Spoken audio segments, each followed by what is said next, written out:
প্রথমেই দেখে নেব আজকে 40টি তাজা খবর। শুরুতেই শিরোনাম।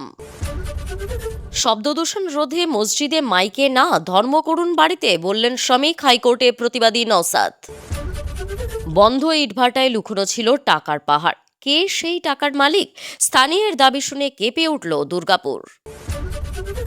মমতা বন্দ্যোপাধ্যায়কে আর্থিক সাহায্য করবে রাজ্য, দিলীপ ঘোষের মন্তব্য নিয়ে জোর চর্চা। 200-300 টাকায় বিক্রি হচ্ছিল স্কুলের ছাত্রদের রক্ত। দুর্গাপুরের ঘটনায় তদন্তের নির্দেশ মন্ত্রী অগ্নিমিত্রার।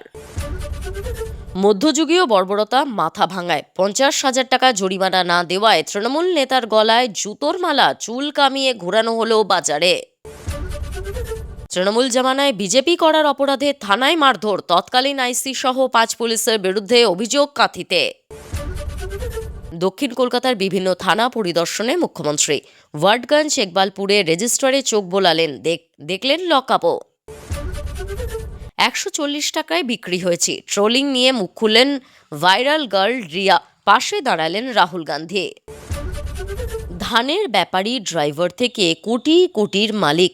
এবার এসটিএফ এর মেগা হানা টুলু মণ্ডলের শ্যালকের বাড়িতে। কি মিলল? মমতার বাড়ি থেকে ঝাড়ু নিয়ে চলে গিয়েছে পুরসভা, মানুষের জানা উচিত, বললেন প্রাক্তন মুখ্যমন্ত্রী। মোদির ভিডিও সরানোর ঘটনায় কেন্দ্রের কাছে ক্ষমা চাইল মেটা, ভুল হয়েছে ব্যাখ্যার শীর্ষ আধিকারিকের। বিধানসভা স্ট্যান্ডিং কমিটি গঠনে ভাগবাটোয়ারা, স্পিকারকে নিশানা করে তীব্র আক্রমণ কুণাল ঘোষের।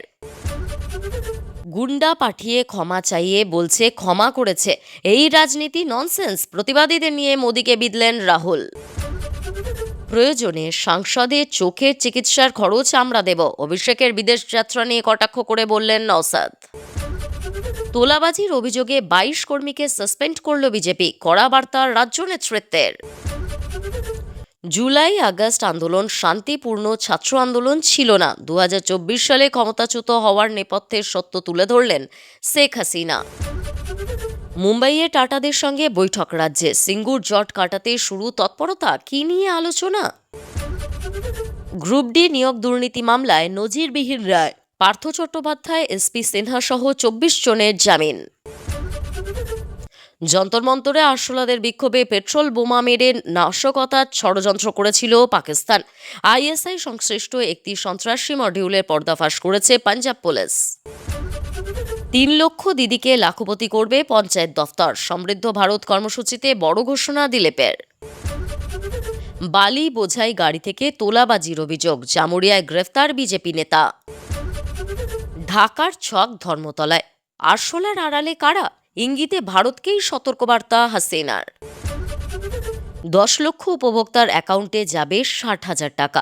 আগামীকাল বাংলার বাড়ির দ্বিতীয় কিস্তির টাকা বিতরণ শুরু। কোটি কোটি টাকা উদ্ধারের পরই গা ঢাকা, আইনি রক্ষা কবচ চেয়ে হাইকোর্টে পাথর সম্রাট টুলু। বাংলাদেশে ফিরবই, সে দেশের মানুষের জন্য ফিরব।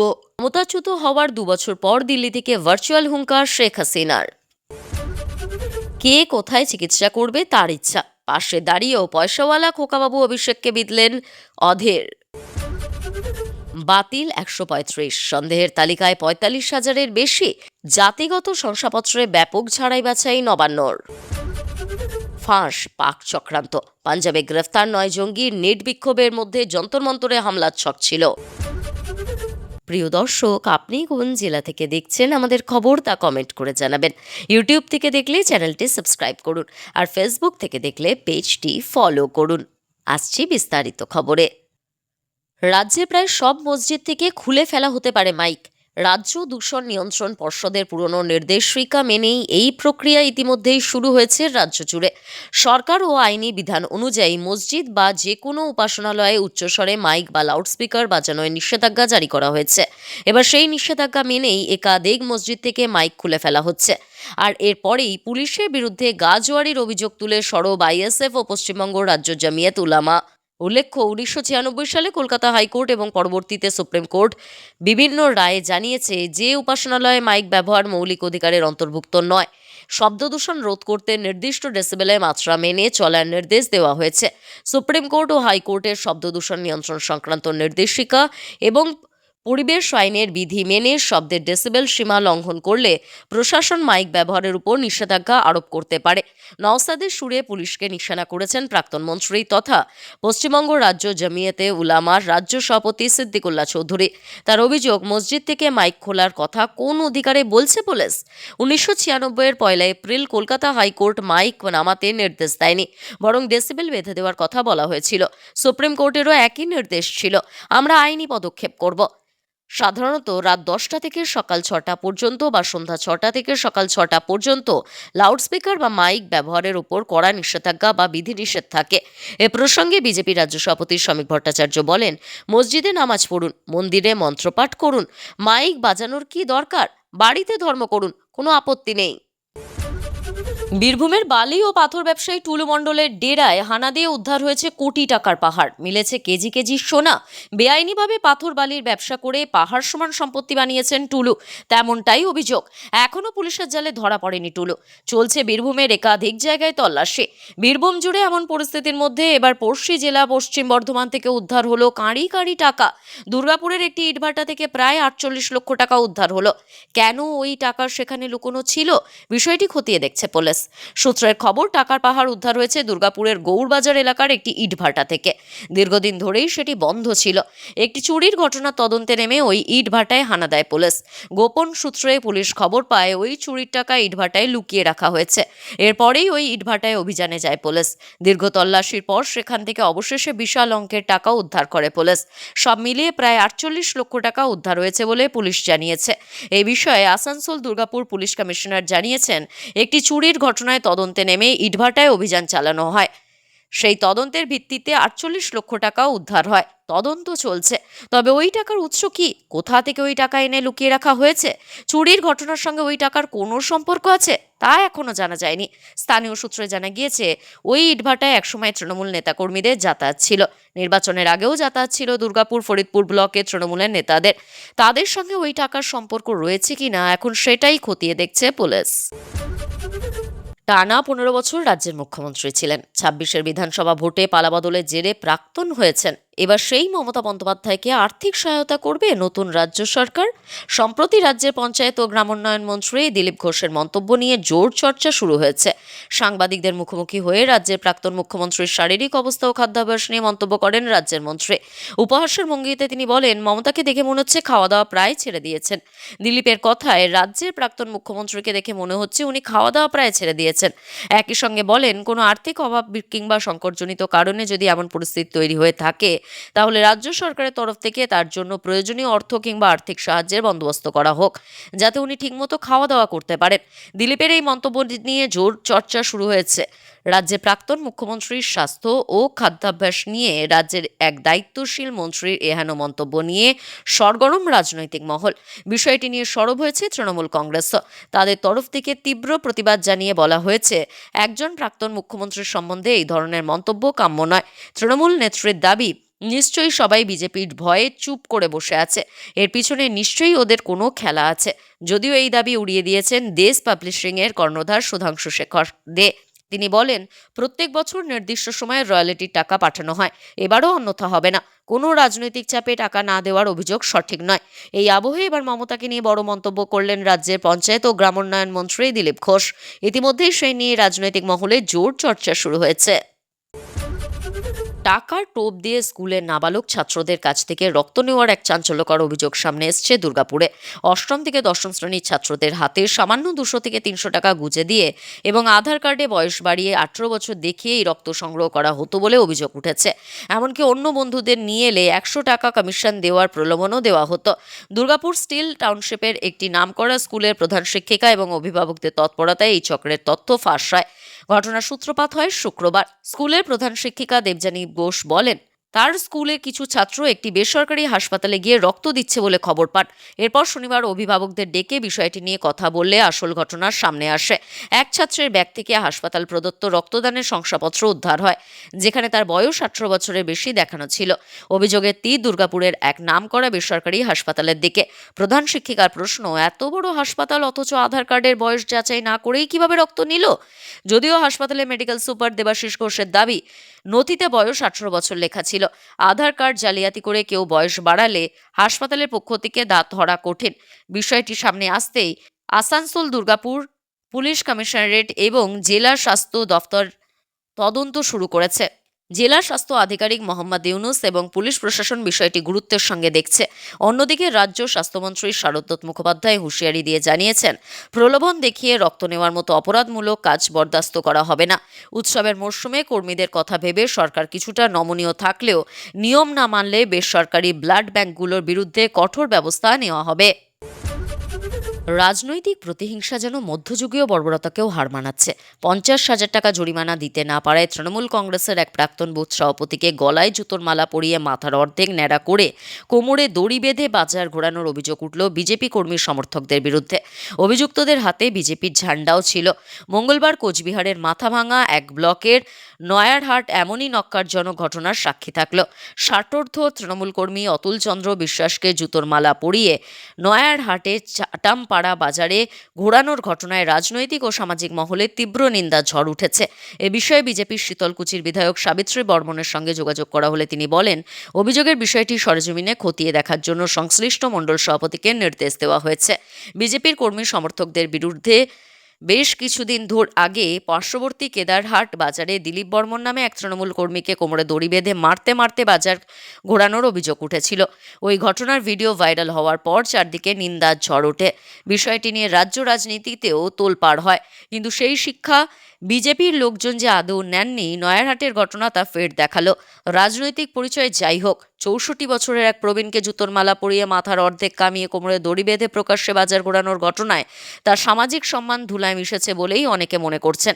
ঘটনার পর থেকেই অতুল বাড়িতে চুপচাপ রয়েছেন। প্রসঙ্গ উঠতেই ভারাক্রান্ত প্রৌঢ় বলেন, বাড়ি থেকে ডেকে নিয়ে গিয়ে বিজেপির লোকজন যেভাবে অপদস্থ করলেন, এই লজ্জার রাখার জায়গা নেই। তার অভিযোগ, আবাস যোজনার ঘরের কাটমানি নিয়েছেন। এই অভিযোগ তুলে 50,000 টাকা জরিমানা দাবি করা হয়েছিল। টাকা দিতে না পারায় জুতোর মালা পরিয়ে বাজার ঘোরানো হয়।